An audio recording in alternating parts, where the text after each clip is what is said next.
Think of dividing your room into sections, your audience. This room is good for 2 big sections. Yours may be even more sections.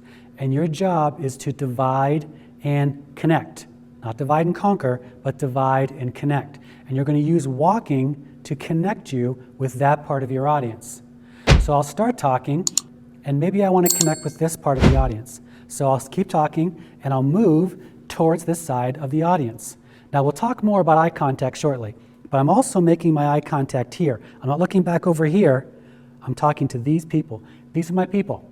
These are my people right now. I'm walking towards them, and I'm talking to them. Now, I might want to walk back over to the center. When you do that, just make sure you stay open to your audience, like this, and then just walk back to center again. Now, I'll walk over here. Walk towards the audience.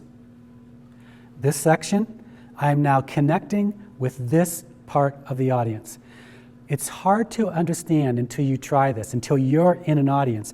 But the second I step one step closer to the audience, they feel that. They feel the connection with me much more now because I've done that.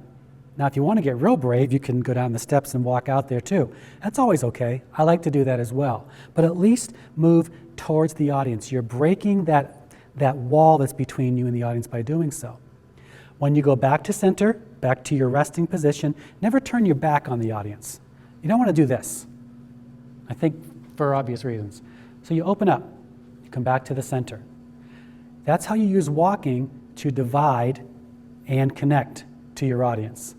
I hope you enjoyed that free lesson from my 2017 e-course.